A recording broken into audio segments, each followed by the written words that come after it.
Bom dia, a graça e paz, queridos irmãos, irmãs.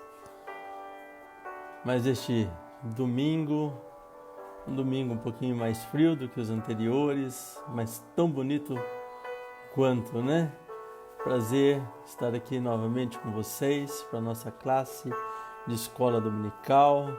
Quero já ir cumprimentando aqui os irmãos, as irmãs, a Eduarda, Roberto, Rogério, suas queridas famílias.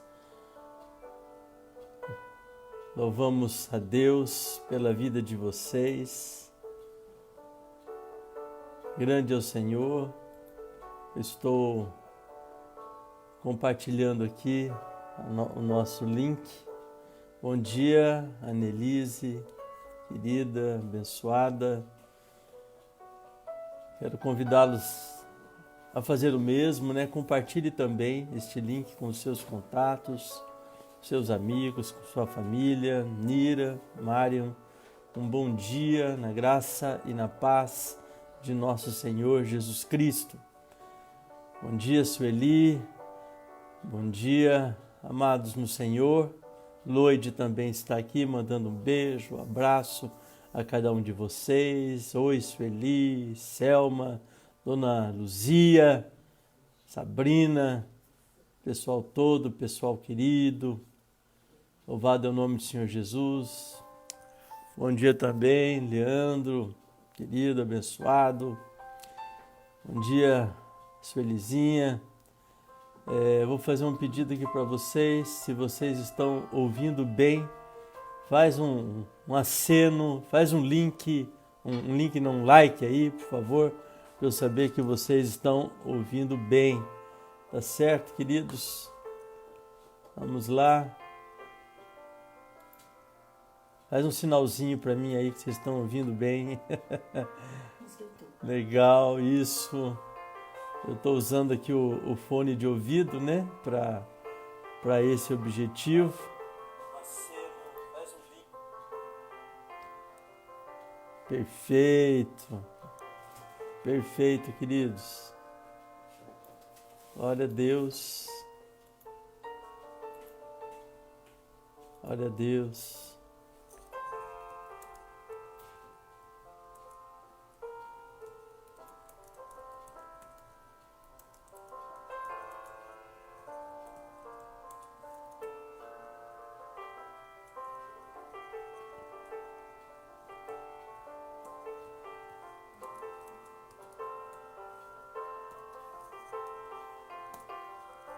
Prontinho.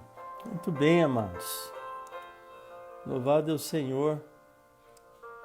Grande é o nosso Deus, como nós anunciamos na semana passada. Hoje é o dia de nós aprendermos com este apóstolo chamado Mateus, cujo nome em hebraico é Levi. Bom dia, Álvaro, Nathalie, queridos. Hoje nós vamos conhecer um pouco mais sobre este homem Mateus, o Levi, coletor de impostos, publicano. Amém? Então, pegue sua Bíblia, nós vamos passear na Bíblia, pegue sua Bíblia. Lucimara, pega também, queridos, pega também o seu caderno de anotações, sua caneta, seu lápis, né, sua lapiseira, pega seu copo de água, seu cafezinho, seu café com leite, seu chimarrão, né? Hoje o clima está para chimarrão, não é para tererê, né? Para chimarrão, para um chá ou para um cafezinho com leite, como eu estou tomando aqui.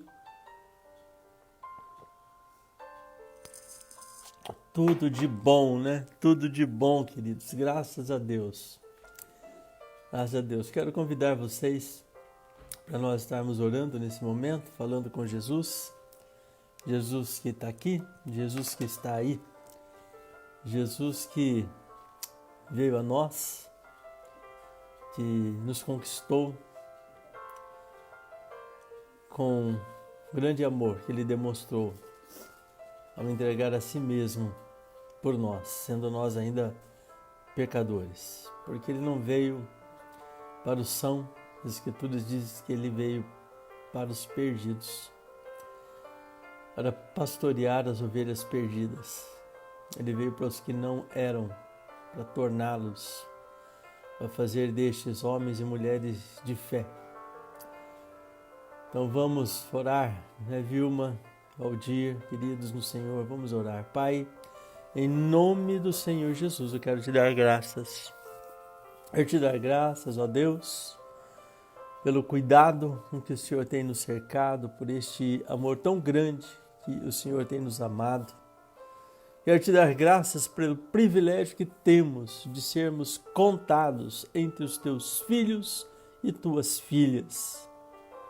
Pelo privilégio que temos de separar este tempo, esta hora que podemos chamar de hora tranquila, de uma hora tão maravilhosa, tão especial, hora que nos encontramos, ainda que virtualmente ou online, nos encontramos uns com os outros, para juntos buscarmos o nosso Mestre, Jesus, e aprendermos dele, daquilo que ele tem para nos ensinar. Para olhando para a vida daqueles que ele discipulou e cujo legado chega até nós, enxergarmos, conhecermos a vontade de Deus e o poder de Deus que transforma a vida de uma mulher, de um homem, por mais pecador que esta pessoa seja. Senhor Jesus, nós nos colocamos diante de Ti e dizemos, eis-nos aqui, Senhor, tenha liberdade nas nossas vidas. Esteja falando conosco nesta manhã deste domingo, Senhor, na Tua palavra, nos ensinando através da vida deste homem, Mateus, discípulo de nosso Mestre Jesus. Sim, Pai, eu coloco minha vida, me usa no compartilhar da Tua palavra. E, Senhor, coloco a vida de minhas irmãs e irmãos, de cada família que está nos acompanhando agora, para que estejamos sendo edificados na palavra do Senhor, exortados e encorajados, Senhor, para viver em todo e qualquer tempo e circunstância e aprendermos também a viver com alegria, reconhecendo que tudo é possível aquele que crê e que tudo podemos naquele que nos fortalece, Jesus Cristo, nosso Senhor, nosso Salvador. Amém, amém. Graças a Deus. A Loide está mandando um beijo, assim, ó, para vocês, um abraço também bem apertado. Aleluia, glória a Deus. Amados, então vamos caminhar, né? Vamos aprender aqui. Tema da nossa aula, Mateus, o pecador alcançado por Jesus, considerado entre aqueles que eram o pior dos piores, por causa desta atividade dele, desse trabalho dele, né? Como coletor de impostos.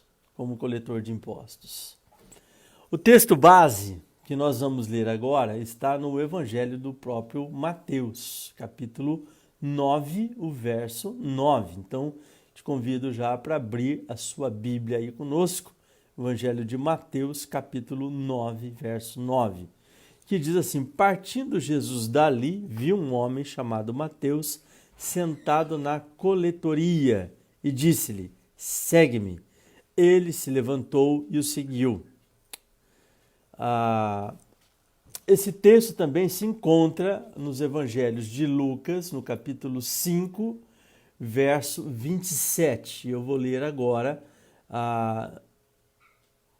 esta referência no evangelho de Lucas, que diz: passadas essas coisas, saindo, viu um publicano chamado Levi, assentado na coletoria, e disse-lhe, segue-me.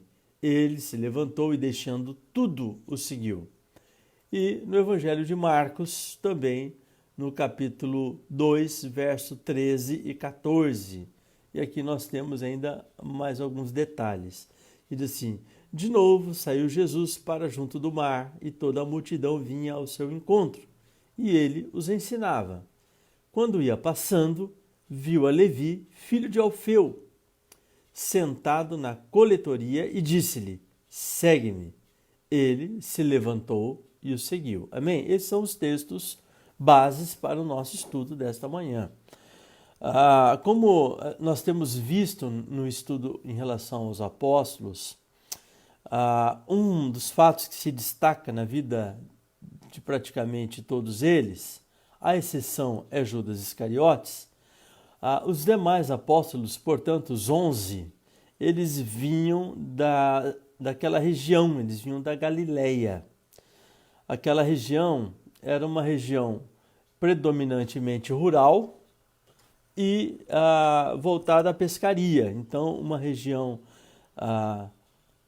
cujas atividades eram ruralistas, agricultura, né? E a pescaria. Era uma região, portanto, formada de pequenas cidades mesmo, e vilarejos. Aquela região, Galileia, ela não fazia parte da elite de Israel, ali da Judéia, né? Não se tinha ali cidades ou lugares de grande destaque, de um valor especial, quer cultural, quer religioso, quer econômico e assim por diante. Constituíam pessoas comuns, né? Dentre os mais comuns, vamos dizer assim, eram pescadores, lavradores e assim por diante. Nós podemos concluir nesse sentido que Jesus Cristo intencionalmente ignorou os aristocratas e os influentes, né? Ele escolheu homens que na maioria eram considerados até como ralé. E isso é interessante. Parece-me que é uma maneira de Deus trabalhar. Você que tem lido, que tem estudado as Escrituras, pode perceber essa maneira de Deus trabalhar, né? Deus sempre usou, vamos dizer assim, um sistema para escolher as pessoas, né? E então as Escrituras vão dar alguns registros para nós. Por exemplo, eu vou citar aqui textos bíblicos, tá bom? O Salmo 8, verso 2. Salmo 8, verso 2, diz assim: ele exalta os humildes e abate os soberbos. Então, Salmo 8, 2. Da boca de pequeninos e crianças de peito, Deus suscitou força. Porque ele abate os que habitam no alto, na cidade elevada, abate-a, humilha até a terra e até o pó. O pé a pisará, os pés dos aflitos e os passos dos pobres. Isaías 26, versos 5 e 6.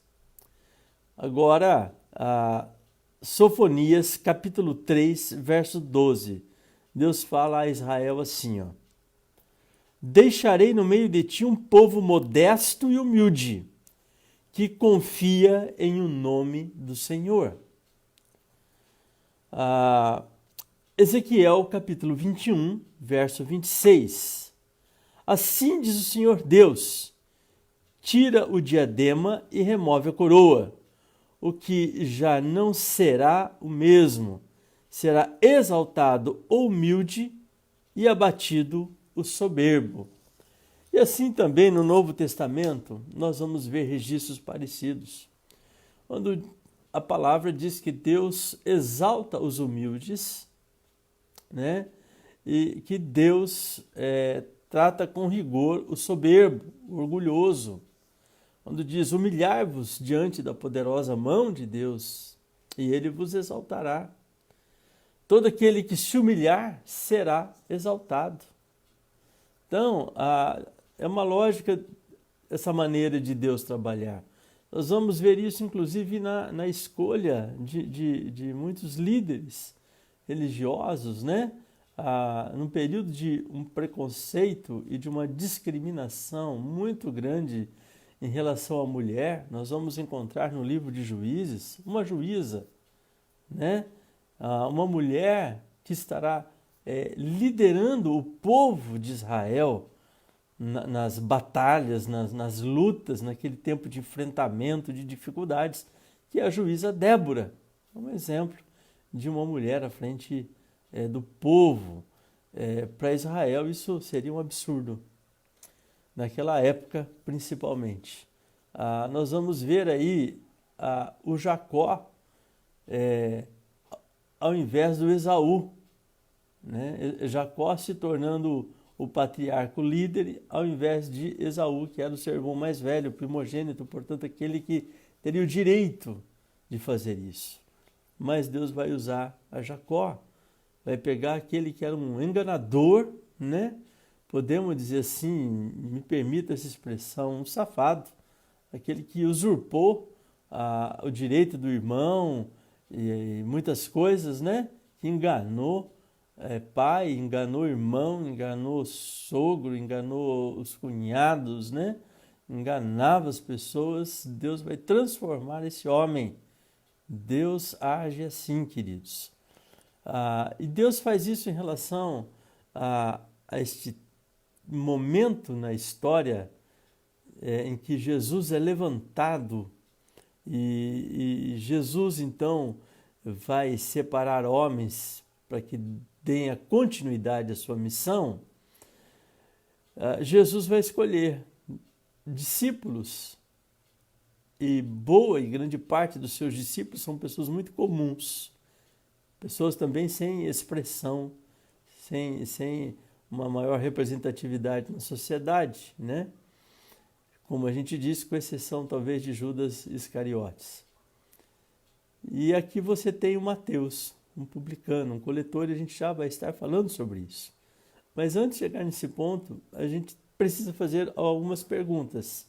E uma primeira pergunta aqui é: por que Jesus não escolheu entre os religiosos? Não seria lógica que Jesus, o Messias, quando ele veio, ele ter escolhido, chamado, de repente, os religiosos, ao invés de peregrinar pela Galiléia e chamar pescadores, chamar publicano, ter ido a Jerusalém, ao templo, escolhido ali, chamado o sumo sacerdote, ou os sacerdotes, ou os fariseus, que eram considerados os doutores da lei, os escribas e assim por diante.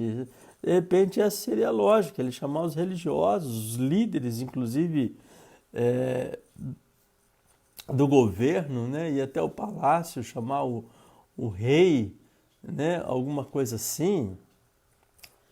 Mas Jesus não faz isso. Por que Jesus não faz isso?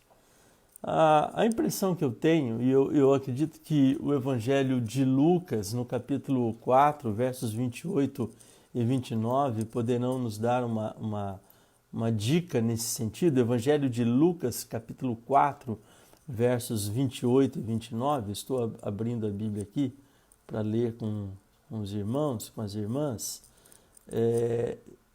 Eu gostaria de deixar essa afirmação, havia uma cegueira espiritual justamente entre esse grupo que eu acabei de citar, né? Os religiosos, os sacerdotes, os escribas, os fariseus e assim por diante. Então, Lucas 4, 28 e 29 diz assim para nós: todos na sinagoga, ouvindo essas coisas, se encheram de ira e, levantando-se, expulsaram-no da cidade e o levaram até o cimo do monte sobre o qual estava edificada, para de lá o precipitarem abaixo.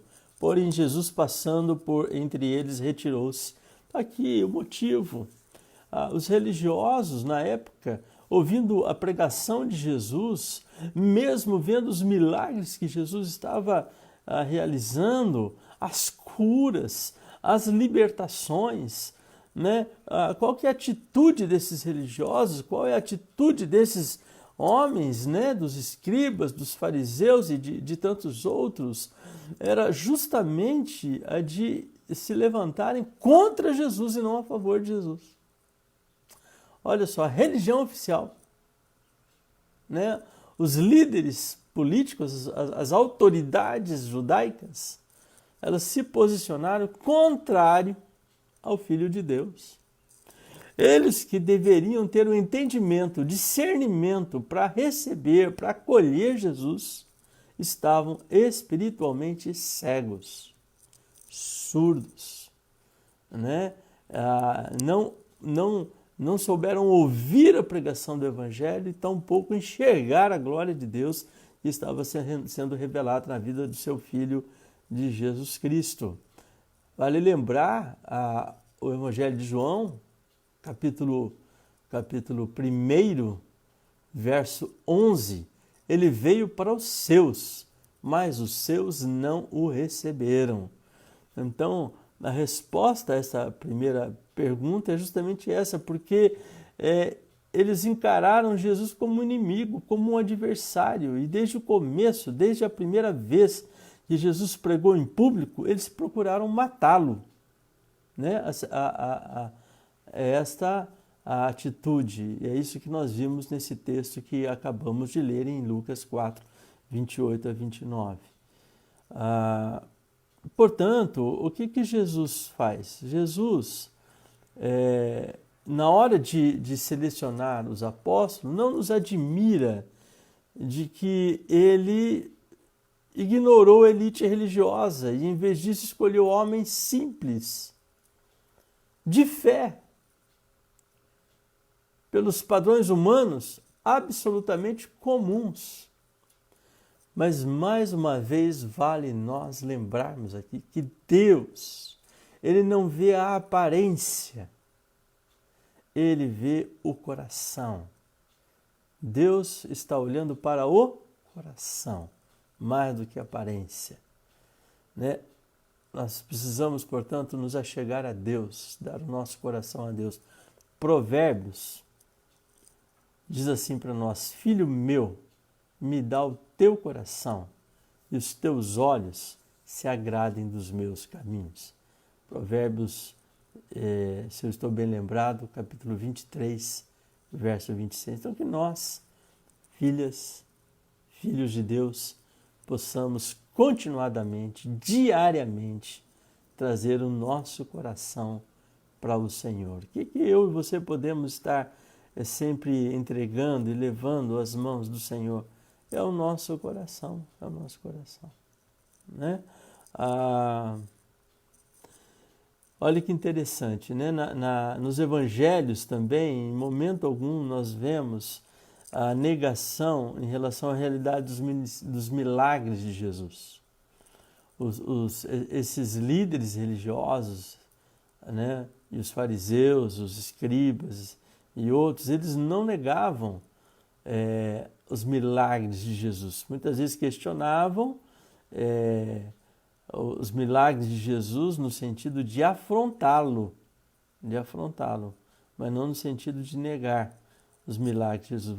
Vejamos no Evangelho de Mateus, no capítulo 12, o verso 24. Evangelho de Mateus, capítulo 12, o verso 24. Temos aí um registro também interessante acerca disso. Diz assim, ó. Eu vou ler a partir do 22. Então lhe trouxeram um endemoniado, cego e mudo, e ele o curou, passando o mudo a falar e a ver. E toda a multidão se admirava e dizia: é este, porventura, o filho de Davi? Mas os fariseus, ouvindo isto, murmuravam: este não expele demônios, senão pelo poder de Beelzebu, maioral dos demônios. Veja bem, eles não negam o milagre. Eles fazem o quê? Eles fazem um fake. Aqui, ó, você tem vamos usar uma linguagem bem do interior, né? Uma linguagem bem popular. Eles queriam dar um migué fake news. Olha, ele faz isso pelo maioral dos demônios, por Beelzebul. Eles não negam o milagre, mas eles mentem acerca de quem era e por meio de quem Jesus operava o milagre, a libertação, a cura, a perseguição, aqui a maneira, né, sorrateira, sutil, né, dos fariseus, desse pessoal lidar com Jesus, né, caluniar Jesus, maledizer Jesus. Então, Jesus vai exortá-los, Jesus toma uma posição firme diante destes homens, dessas pessoas, né? Jesus os trata realmente como hipócritas, como homens de dura cerviz, né? Como havia feito antes dele o profeta João Batista, né? Quando Jesus veio, como João Batista havia feito antes dele, pregando o arrependimento e dizendo que eram pessoas pecadoras, miseráveis, cegas, perdidas, prisioneiras de sua própria iniquidade e que precisavam de perdão e purificação, eles não quiseram e não puderam tolerar tais coisas. Portanto, eles odiavam Jesus, difamavam Jesus e queriam executar Jesus e realmente vieram a executar Jesus, levar Jesus para a sua crucificação e sua morte. Gente, uma observação importante em relação a isso, e a gente sempre tem que trazer isso para a nossa realidade hoje. Então, respondendo a esta primeira pergunta, né, que foi por que Jesus não foi para os religiosos, para a elite religiosa, para os líderes religiosos, políticos, autoridades, né, da sua época. Por causa da cegueira espiritual deles, mas nós diríamos assim, porque eles não estavam dispostos a arrependimento, eles não estavam dispostos a reconhecerem os seus pecados, suas iniquidades, e confessá-las, abandoná-las. Eles preferiam viver uma vida enganosa, de aparência. Eles não estavam dispostos à humilhação, eles não estavam dispostos a descer do pedestal, né? Eles não estavam dispostos a abrir mão da posição que eles ocupavam, de se humilharem diante daquele carpinteiro, filho de carpinteiro, que veio da Galileia, de Nazaré, da Galileia, né? Eles não estavam dispostos a isso. Infelizmente, quantas pessoas acabam não seguindo Jesus? Quantas pessoas acabam rejeitando Jesus? Quantas pessoas terminam por, mesmo depois de terem recebido Jesus e experimentado os dons celestiais, abandonando Jesus? Porque surge um conflito entre a sua vida, a sua maneira de viver e a necessidade de abrir mão de algumas coisas ou de certas coisas, e por não estarem dispostas a abrirem mão dessas coisas, deixarem de praticar, de fazer algumas coisas, preferem viver uma religião de aparência e não de coração. Preferem, muitas vezes, até mesmo deixar de viver a sua fé em Cristo e abandonam, se afastam de Deus e se afastam do povo de Deus, do convívio com o povo de Deus, porque não estão dispostas a essas coisas. E por fim, essas pessoas vêm a perder a sua salvação, ou deixar de alcançar a sua salvação, porque não querem se sujeitar a Jesus, o Senhor, o Mestre. Isso é importante a gente ter isso em mente. E o Mateus, ele vai ser um exemplo deste tipo de pessoa, desse tipo de homem, né? Porque Mateus é um judeu, e a gente vai perceber isso, nós vamos entrar em alguns detalhes nesse sentido, respondendo algumas outras perguntas. Ele era um judeu e ele fez uma opção por um tipo de trabalho que fazia com que ele vivesse uma vida afastada de Deus e afastada do seu povo. A gente já vai entrar nesse sentido. Ok, queridos? Então, quando chega a hora de Jesus designar os apóstolos, o que ele faz? Ele escolhe homens humildes e homens comuns. Homens que não relutavam em reconhecer sua própria pecaminosidade. E aqui, para mim, está algo muito importante na nossa caminhada de fé. Eu não sei quantos de vocês conhecem o AA, o Alcoólicos Anônimos. O AA é um trabalho que surge nos Estados Unidos, no seio da Igreja Metodista, num ambiente inclusive religioso. A ênfase do AA, os passos para a recuperação e para a cura de um alcoólico, né? De um alcoólico. Hoje nós temos o Al-Anon, o NA, que é o Narcóticos Anônimos. Então, portanto, para a cura, para a recuperação, para a libertação de um drogadito, de um alcoólico, de um dependente químico, a ênfase estava na pessoa de Jesus. A ênfase estava também na pessoa reconhecer o seu estado. Ou seja, o alcoólico ele precisava reconhecer que ele era um alcoólico em primeiro lugar. E então que ele precisava de ajuda. Reconhecer que ele tinha que vencer a cada dia, um dia de cada vez. Ele não é diferente. Eu usei isso como exemplo para dizer, nós também precisamos reconhecer que somos pecadores. Que dentro de nós existe um forte desejo, né, pelo mal.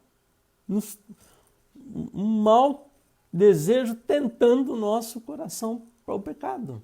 Nós precisamos reconhecer isso e que nós vamos vencendo todo dia. Sim, cada dia é um dia de enfrentamento dessas tentações, desses desejos pecaminosos, maus que tentam o nosso coração. Nós vamos vencendo cada dia. Mas o primeiro passo é reconhecermos que somos pecadores e que em nós insiste, né? Em nosso coração existe essa tendência, esse desejo pelo pecado. Né? Se o pecado fosse ruim, ninguém pecaria, né? O pecado é prazeroso. Então a gente tem isso e a gente precisa ir vencendo todo dia, cada dia. Precisamos reconhecer a nossa própria pecaminosidade.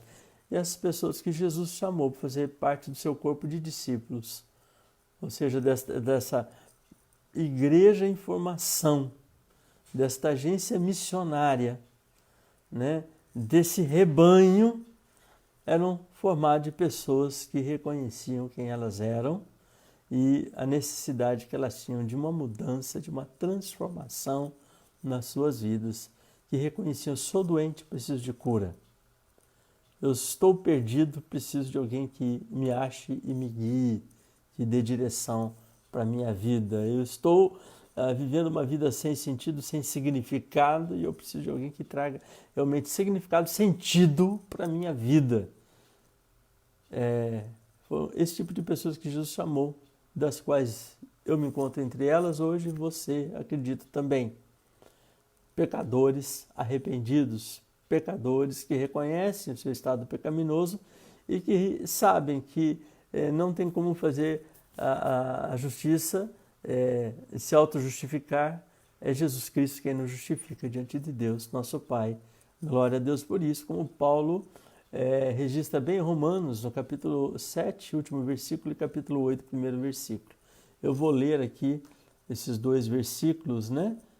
Então, Romanos, abre sua Bíblia em Romanos, capítulo 7, o último verso do capítulo 7 de Romanos, que diz assim, ó, desventurado homem que sou, quem me livrará do corpo ou do peso desta morte? Quem é que vai me livrar? Eu tento, eu não consigo. Eu acredito que você está aí também, né, acompanhando, né, Rose?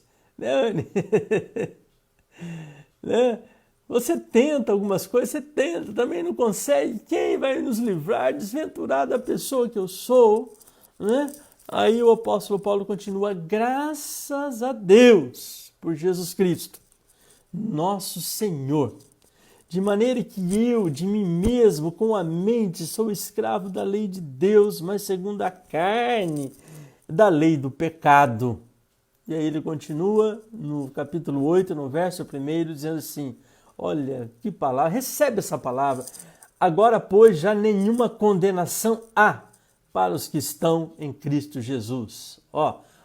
Agora nenhuma condenação há para aqueles que estão em Cristo Jesus. Aleluia! Glória a Deus! Porque a lei do Espírito da vida em Cristo Jesus te livrou da lei do pecado e da morte. Amém, amém. Glória a Deus, né? Muito bem, então vamos continuar e caminhar. Está aqui o Mateus, o publicano, um coletor de impostos, né? E Mateus justamente ele cai dentro disso daqui, né? Quem ia livrá-lo? Desventurado homem era Mateus. Quem poderia livrá-lo? Coisa linda aqui nesse texto é que foi Jesus que alcançou o Mateus. Jesus foi até Mateus e o chamou. Entre esses 12 apóstolos, discípulos, poderíamos dizer assim que talvez o mais pecador declaradamente, ou nenhum deles seria tão pecador quanto o Mateus, pelo menos no conceito daquela época, dentro da cultura religiosa judaica daquela época. Mateus era o pior dos pecadores. Então, no Evangelho de Marcos, no capítulo 2, no verso 14, nós já lemos, ele é chamado por seu nome judeu. Isso tem um motivo, um propósito aqui, né? Quando ele é chamado pelo seu nome judeu, a ênfase está justamente nesse fato dele ser, então, um judeu de descendência judaica. Portanto, Levi, filho de Alfeu. É assim que ele é citado. Lucas se refere a Mateus como Levi, filho de Alfeu. É judeu, é filho de judeu. Já em Lucas, no capítulo 5, versos 25 a 29, Lucas vai usar também o nome Levi. Passadas essas coisas, saindo, viu um publicano chamado Levi, assentado na coletoria. Mas o Mateus, o Levi, Mateus e Levi, a mesma pessoa, né? O Mateus, quando ele vai falar de si mesmo no seu evangelho, né? Ele se refere lá em Mateus 9:9 como Mateus e não como Levi. E quando apresenta a lista dos 12, né? Lucas 6:15 e Atos 1:13, também aparece o nome Mateus. Este evangelho de Mateus poderia também ser chamado o evangelho de Levi, mas veja que vai ser consolidado e o nome que ele vai usar é o de Mateus, ok, gente? Obviamente, Mateus é o autor do evangelho que leva o seu próprio nome, o que nos vai proporcionar alguns entendimentos também a respeito de quem era Mateus e do seu caráter. Então, o que nós podemos concluir em relação a Mateus? Na verdade, nós sabemos pouco sobre ele. O seu próprio evangelho, ele se coloca numa condição onde ele não fala muito de si, nos outros evangelhos também não. Nós temos dentro da tradição, da história, da igreja, também algumas coisas sobre ele, mas nem tudo a gente pode afirmar com absoluta certeza. Depois nós vamos também citar aquilo que é principal em relação à tradição e o que a história da igreja revela sobre Mateus. Mas, então, nós sabemos que ele era um coletor de impostos. O que isso quer dizer para nós? Essa qualificação de Mateus seria, de certo modo, uma desqualificação para ele se tornar um dos apóstolos e até discípulos de Jesus no sentido mais humano, né? mais de cultura daquela época, publicano. Seria uma qualificação que dificilmente nós poderíamos dizer que encontraríamos no seguidor de Jesus. Diz assim, o quê? Um coletor de impostos? Seguindo Jesus? É isso mesmo. Não faz sentido. Um coletor de impostos, um publicano, segundo Jesus. Estão entre os piores pecadores. Eram pessoas desprezadas pelo povo. Eram pessoas que eram odiadas, rejeitadas pelas outras pessoas, pelo povo. Né? Então Jesus está chamando para segui-lo alguém que era odiado, que era rejeitado por toda a sociedade judaica. É isso que Jesus está fazendo. Ele está chamando um odiado, ele está chamando um rejeitado, ele está chamando uma pessoa desprezada para fazer parte do seu corpo de discípulos e um que se tornaria apóstolo, inclusive. Porque os publicanos eram homens que, entende isso, eles compravam do imperador romano o direito de cobrar impostos e depois eles extorquiam o povo de Israel. Ou seja, o dinheiro que eles cobravam de impostos era para, vamos dizer assim, encher os cofres do Império de Roma e os seus próprios bolsos. E com frequência arrancavam dinheiro das pessoas, à força inclusive. Né? Os publicanos maiores, eles tinham os capangas, inclusive para ir cobrar os impostos das pessoas, e com usura. Vale lembrar aqui a história do Zaqueu, né? A maioria aqui deve conhecer a história do Zaqueu. Vamos dizer assim, quase todos eles eram salafrários, desprezíveis, odiosos e sem princípios. Mateus está entre estes homens. Né? Mateus está entre esses homens. O relato aparece do nada. Mateus 9,9, Mateus está escrevendo ali o Evangelho, como os demais evangelistas, e de repente aparece esse relato. Partindo Jesus dali é o Cafarnaum, Jesus estava em Cafarnaum, viu um homem chamado Mateus sentado na coletoria e disse, segue-me. Ele se levantou e o seguiu. Esse é o único instante em que vemos Mateus em seu próprio evangelho. Olha que coisa interessante. Ele se cita só nessa vez. Agora, nos versículos seguintes, Mateus prossegue dizendo, e isso é importante para nós, né? Então, Mateus 9, no verso 9, nós temos a partir daí do verso 10, aqui é algo tremendo, gente, tremendo isso aqui, ó. E a gente tem que ler, tá bom? A gente tem que ler isso aqui. Né? Diz assim, ó, e sucedeu que, estando ele em casa, à mesa, muitos publicanos e pecadores vieram e tomaram lugares com Jesus e seus discípulos. Ora, vendo isto, os fariseus perguntavam aos discípulos, por que come o vosso mestre com os publicanos e pecadores? Mas Jesus, ouvindo, disse: os sãos não precisam de médicos, e sim os doentes. Ide, porém, e aprendei o que significa misericórdia quero e não holocaustos, pois não vim chamar justos, e sim pecadores ao arrependimento. Amém, queridos?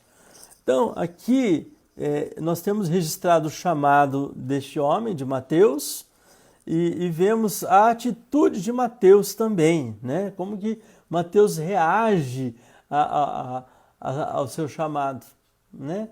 O chamado aqui, queridos, é importante, é o chamado para seguir Jesus, é para tornar-se um discípulo de Jesus. E Mateus escolhe seguir Jesus. Ele escolhe o caminho da salvação, ele escolhe o caminho da santificação e ele escolhe o caminho do serviço. Este siga-me, ele implica nisso.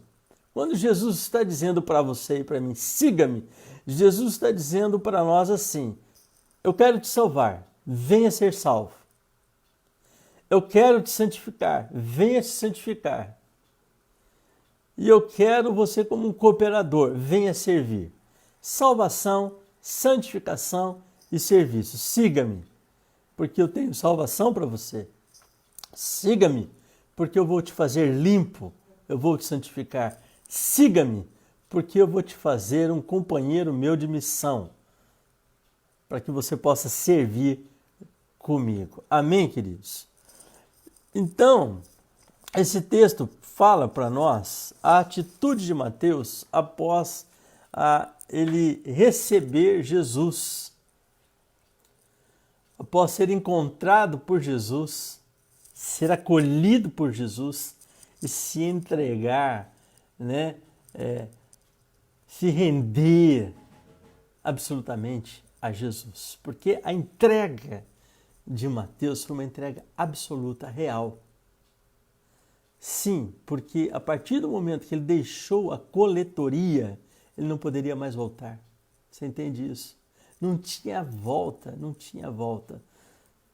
Isso é importante, guarda isso aí, tá bom?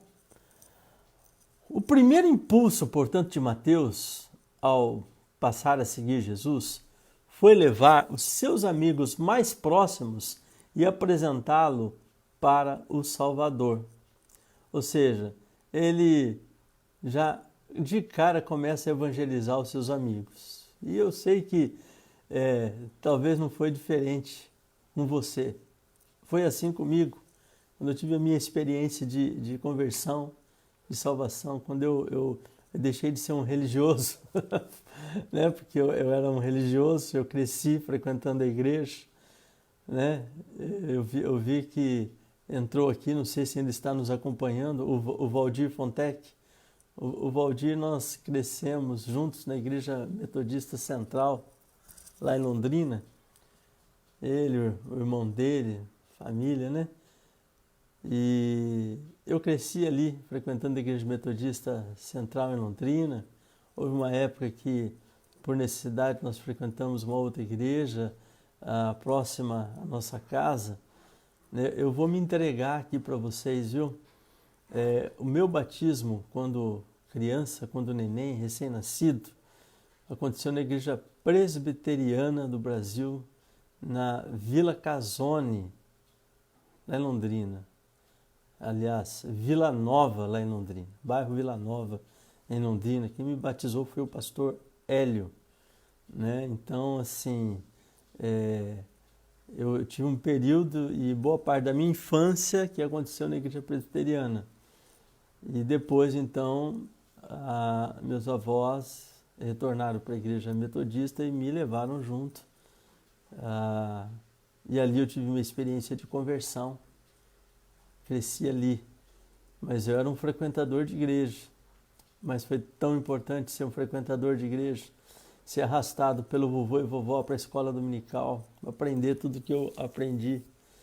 Na minha adolescência, né, eu fazia assim, eu esperava o culto começar para entrar no templo. E quando eu via que o culto ia terminar, eu saía antes da bênção.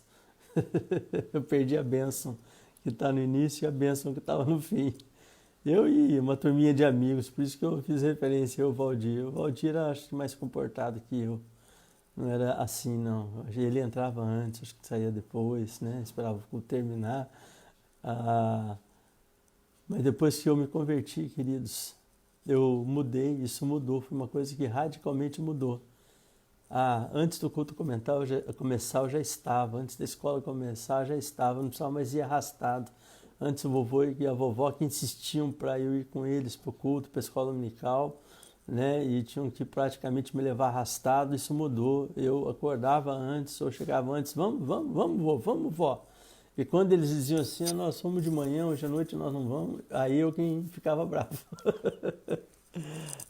Queridos, né? Então nós temos aqui esse homem, o Mateus, né?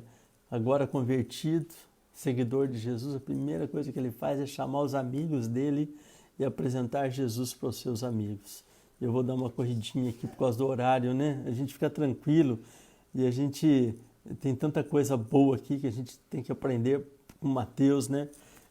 E a gente pensa assim, o que Mateus faz? O texto diz que ele organizou um grande banquete e chamou seus amigos para que Jesus fosse apresentado para eles, para que eles conhecessem Jesus. Ele faz esse banquete para homenagear Jesus e ele convida as pessoas. Agora, quem era o círculo de amizade? Quem eram os amigos de Mateus? Não lembrar, Mateus era considerado impuro para a sociedade judaica. Então, os seus amigos eram também publicanos e pecadores, e é isso que o texto diz, né? Que numerosos publicanos e outros estavam com eles à mesa. E os fariseus e os escribas murmuravam contra os discípulos de Jesus, perguntando por que ele come e bebe com publicanos e pecadores. E Jesus responde, porque quem precisa de médico é o doente. Porque eu não vim chamar justos, e sim pecadores ao arrependimento. Bom, segunda pergunta agora, para nós darmos continuidade. Por que Mateus convidou então coletores de impostos e outros indivíduos desprezíveis? Vamos entender então aqui a missão de Jesus. Jesus veio para salvar e buscar o perdido. Amém, queridos? Ele veio para me buscar e me salvar, e a você também, e a todos os perdidos e a todos os pecadores. Essa é a missão de Jesus. Levar-nos ao arrependimento, levar-nos a uma verdadeira, uma real reconciliação com Deus, nosso Pai, para sermos com Jesus um com o Senhor.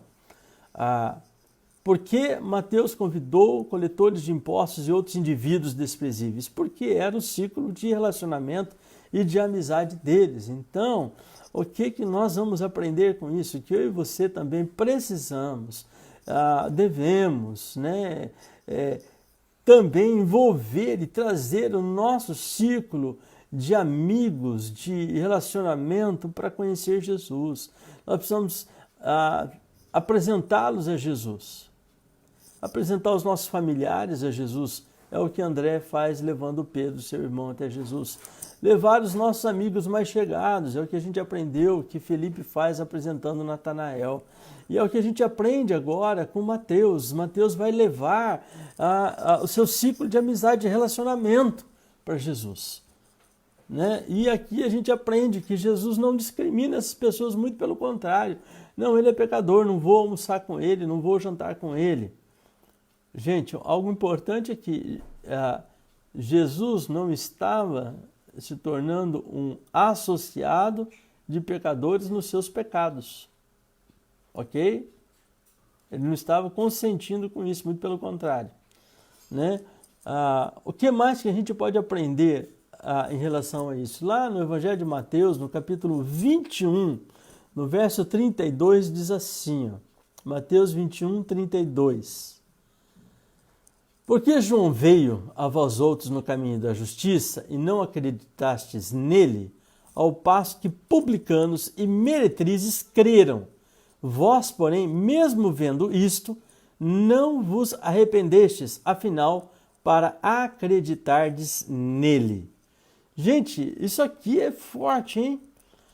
O motivo e a resposta, então, também para essa pergunta é porque os publicanos e as meretrizes tinham ouvidos para ouvir e crer em Jesus. Eles creram em Jesus. Nós temos aqui esta expressão em Mateus 21, deixando muito claro. Era um coletor de impostos, os coletores de impostos encontravam-se na mesma classe social que as meretrizes. Gente do céu, hein? Você vê aqui a condição de Mateus, a quem Mateus era comparado, né, por ser um publicano. Então, para um homem judeu como Mateus, ser um coletor de impostos era pior que podia ser. Isso o transformava num traidor da nação, num parasocial, num mais abjeto dos abjetos de pessoas. Provavelmente também era excluído do círculo religioso, proibido de entrar em qualquer sinagoga. Seus únicos amigos, portanto, eram criminosos, vagabundos, prostitutas e gente destes grupos ou afins. Agora Jesus e seus discípulos de bom grado comeram com eles, levaram o evangelho para eles. É claro que as pessoas da instituição religiosas ficaram indignadas e escandalizadas, porque há uma tendência religiosa de indignação. Há uma tendência religiosa de discriminação, de olhar torto para aquele que é diferente, daquele que não vestiu a roupa do crente, né? A vestimenta crentez, os trajes gospel, né? Você olha e que é esse cara? E que é essa dona? Né? Algo que a igreja precisa, e eu creio que este é um tempo para nós, igreja, revermos algumas coisas nesse sentido. Gente, quando eu digo assim, nós precisamos nos libertar de preconceitos e discriminações que a gente vê aqui, eu não estou falando em relação ao pecado. Nós, como metodistas, inclusive, dentro da nossa herança, da nossa tradição, há um pensamento e uma expressão de John Wesley em relação ao pecado. Diz assim, não é porque o pecado entrou em moda que ele perdeu a sua natureza pecaminosa.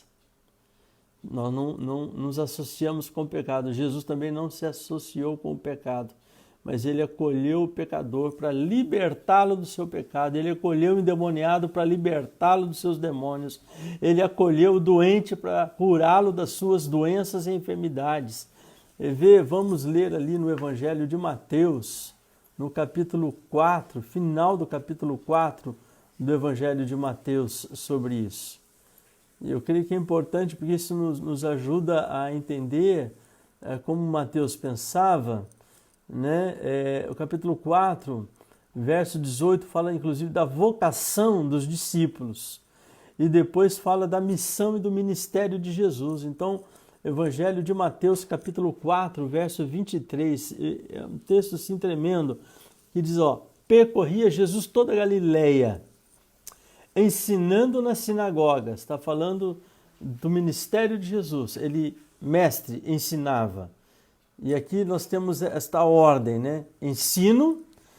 Então ele percorria toda a Galileia, ensinando nas sinagogas, pregando o evangelho do reino, ou seja, as boas novas da salvação, e curando toda sorte de doenças e enfermidades entre o povo. E a sua fama correu por toda a Síria. Trouxeram-lhe então todos os doentes, acometidos de várias enfermidades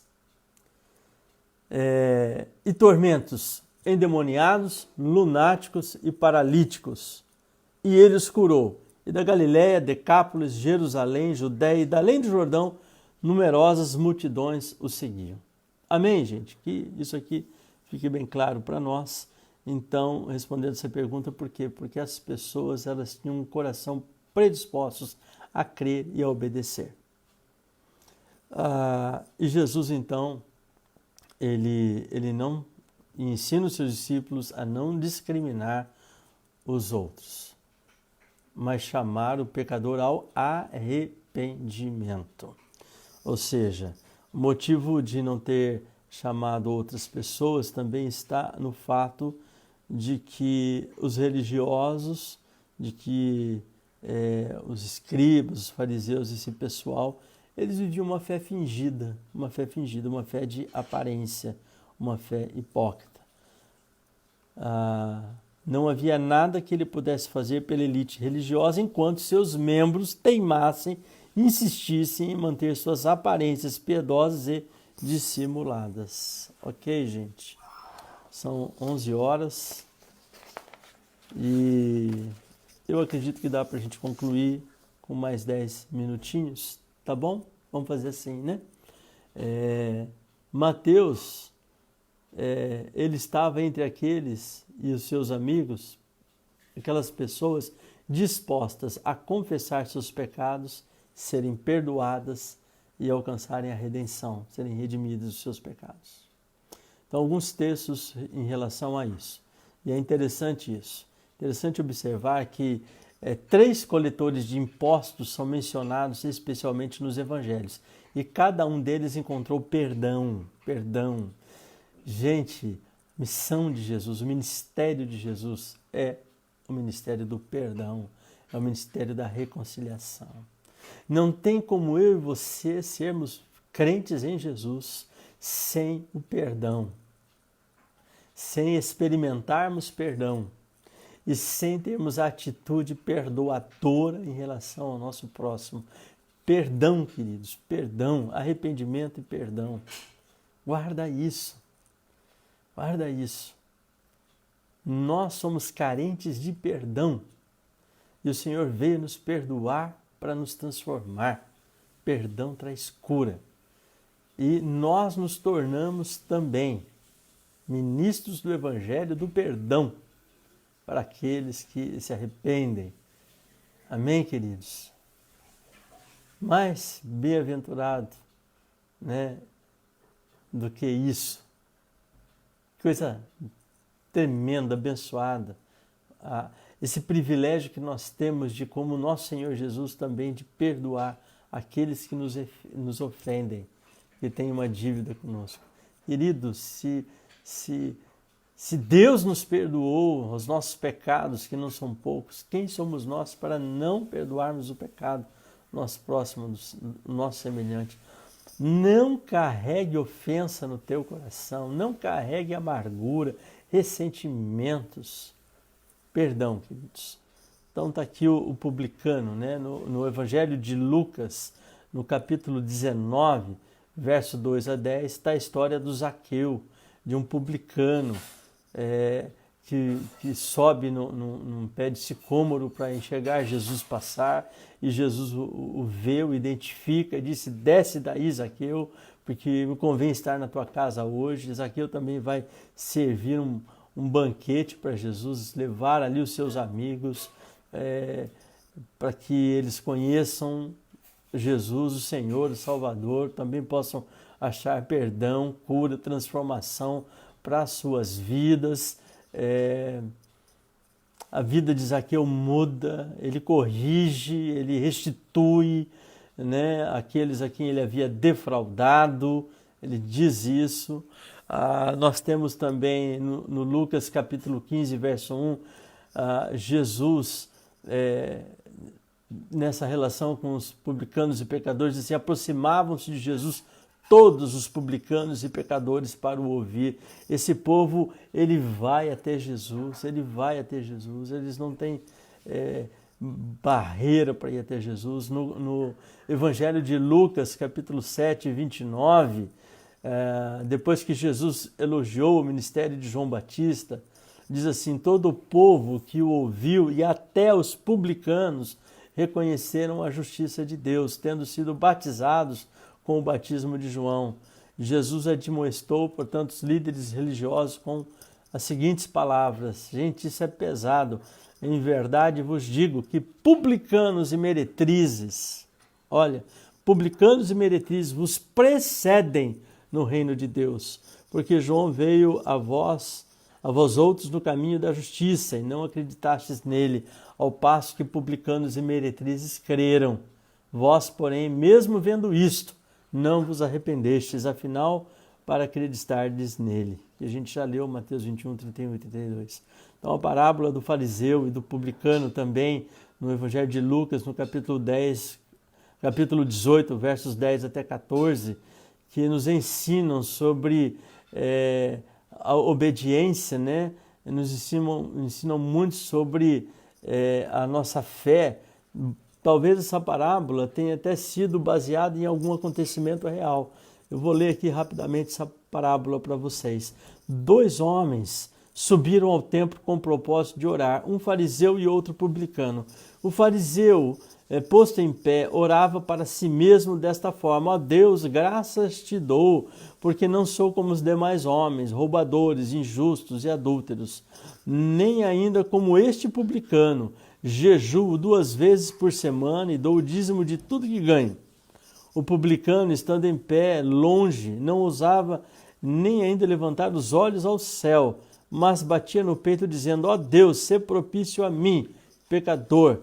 Digo-vos que este desceu justificado para sua casa, e não aquele, porque todo o que será humilhado, todo o que se exalta será humilhado, mas o que se humilha será exaltado.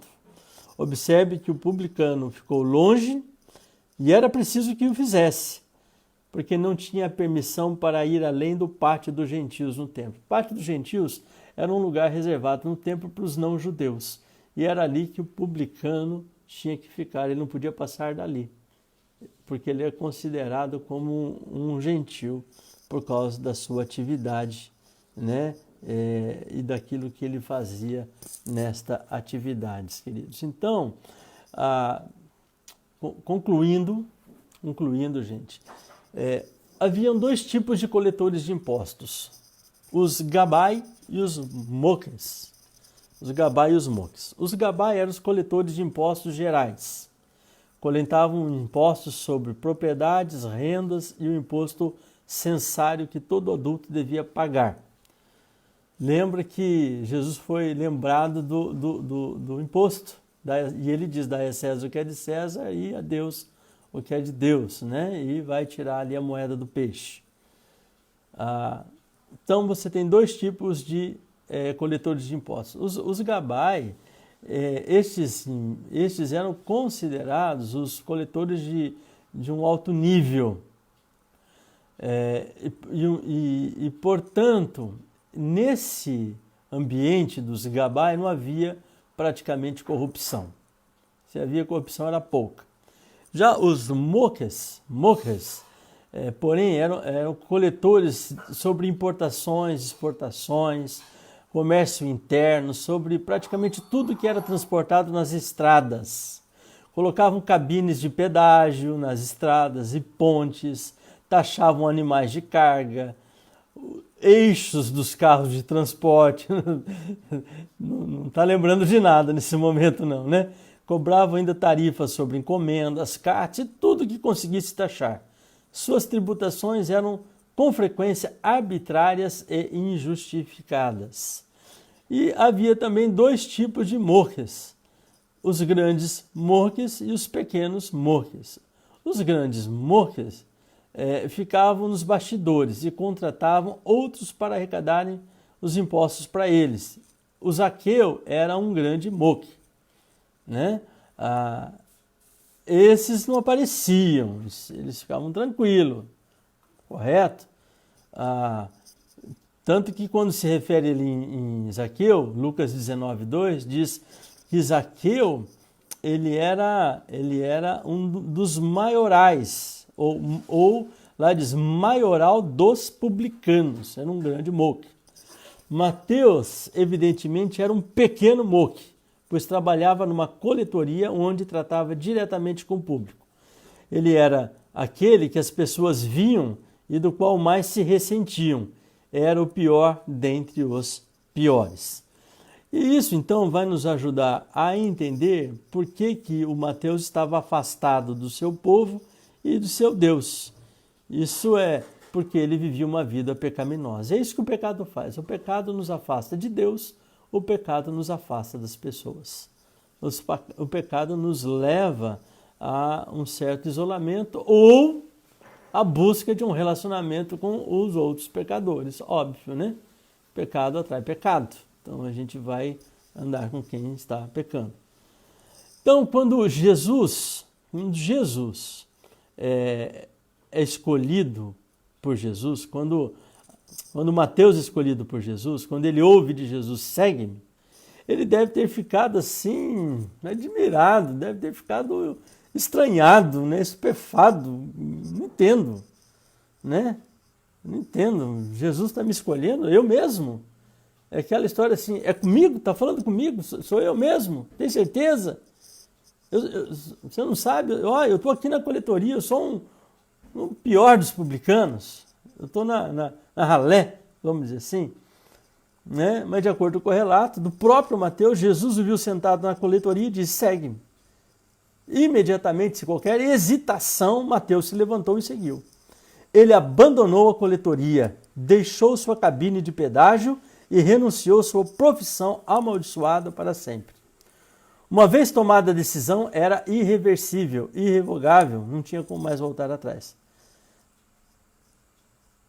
Não tinha como futuramente se arrepender de sua decisão por seguir Jesus. Aqui, enfatizando, gente, a partir do momento que eu e você decidimos seguir Jesus, é para valer, tem que ser para valer. Por isso que Jesus diz lá, se alguém quer vir após mim, a si mesmo se negue, dia a dia tome sua cruz e siga-me. E vamos para frente. Quem então lança a mão do arado, não olha para trás. Tem que olhar para frente. Né? Tem que olhar para frente. Por quê? Se você está ali trabalhando com arado e olhar para trás, você vai desviar do caminho. Olha para frente. Olha para Jesus. Olhando firmemente para Jesus, o autor e o consumador da nossa fé.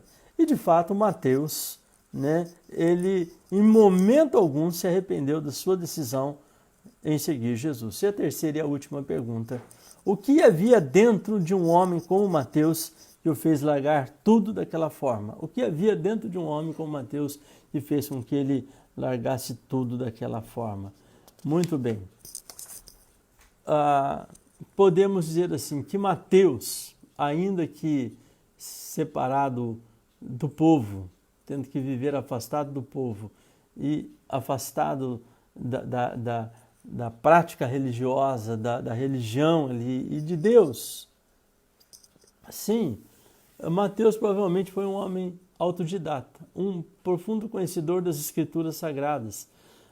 No seu evangelho, ele vai citar o Antigo Testamento mais vezes que os outros três evangelistas, ou seja, Marcos, Lucas e João. Os três evangelistas juntos não vão citar tanto o Antigo Testamento quanto Mateus.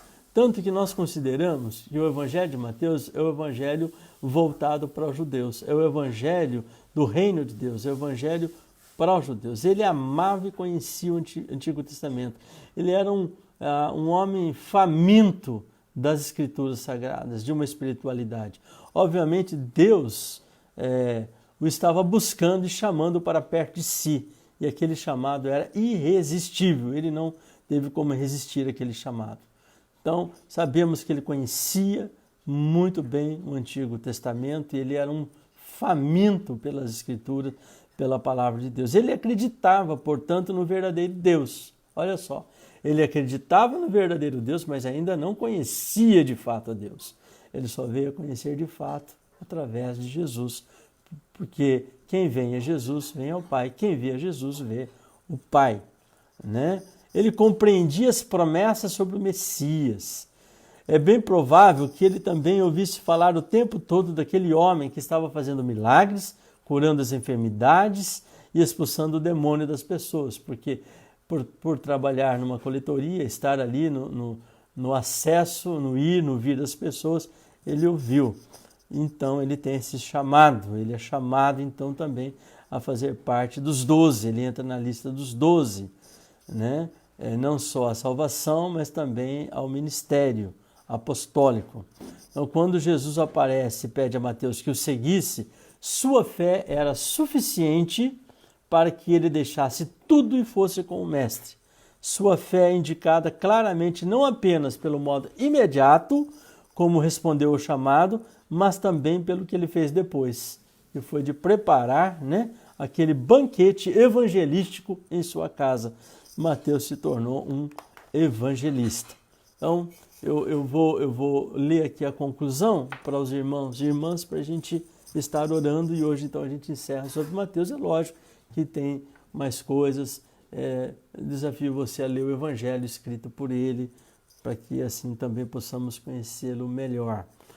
Então, sobre Mateus, ele conhecia o Antigo Testamento, ele cria em Deus, estava buscando o Messias, deixou tudo imediatamente quando encontrou Jesus e, na alegria de seu novo relacionamento, chamou os párias deste mundo e apresentou-os a Jesus.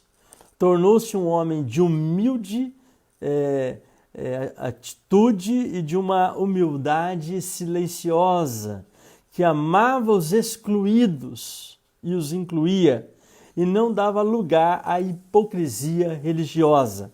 Um homem de grande fé, que entregou-se completamente ao senhorio de Cristo.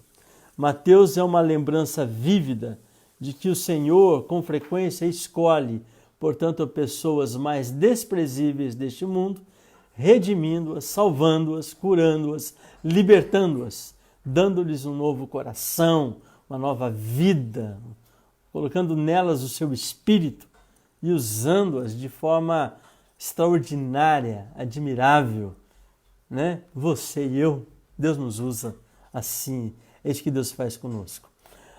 O perdão é o tema que permeia Mateus no capítulo 9, depois do relato da conversão dele. É claro que mesmo como coletor de impostos, Mateus tinha consciência do pecado, do seu pecado, da sua ganância e de tudo que estava fazendo, né? E que estava traindo, inclusive, seu próprio povo. Ele sabia que era culpado de corrupção, extorsão, opressão e abuso. E, vamos supor, ainda que ele não fizesse isso, ele era culpado porque ele era cúmplice, ele consentia que isso acontecesse. No entanto, Jesus disse, segue-me, para essa pessoa, para o Mateus. Sabia que nesse chamado havia uma promessa inerente de perdão dos seus pecados. Seu coração há muito ansiava pelo perdão. E foi por isso que ele levantou sem hesitar e dedicou o resto da sua vida a seguir a Cristo. Sabemos que Mateus escreveu seu evangelho pensando nos judeus, né? A tradição diz que ele ministrou a judeus tanto em Israel como em outros lugares durante muitos anos antes de ser martirizado por sua fé. Então, dentre os apóstolos, Mateus foi aquele que dedicou a evangelizar os do seu próprio povo, os judeus. Não há nenhum relato confiável de como ele foi morto, mas as tradições mais antigas indicam que ele foi queimado na fogueira. Assim, esse homem, que abandonou uma carreira lucrativa, sem pensar duas vezes, continuou disposto a dar tudo de si por Cristo até o fim. Então, que nós, como Mateus, possamos viver este evangelho. O evangelho que cura, o evangelho que acha o perdido, que acha o doente, que acha o pecador, que traz perdão, que dá significado, sentido e direção para a vida e traz perdão para o pecador ser transformado, santificado e se torne um servo que anuncia o evangelho, um filho que serve melhor, um filho que serve a Jesus e não olha para trás. Amém, queridos? Esse é o nosso estudo de hoje. Nós vamos estar orando nesse instante. Amém? Nós vamos orar no nome do Senhor Jesus. Vamos falar com o Senhor nessa hora. E eu fiz alguma coisa aqui que não devia. Gente, só um minutinho. Eu já mudo aqui.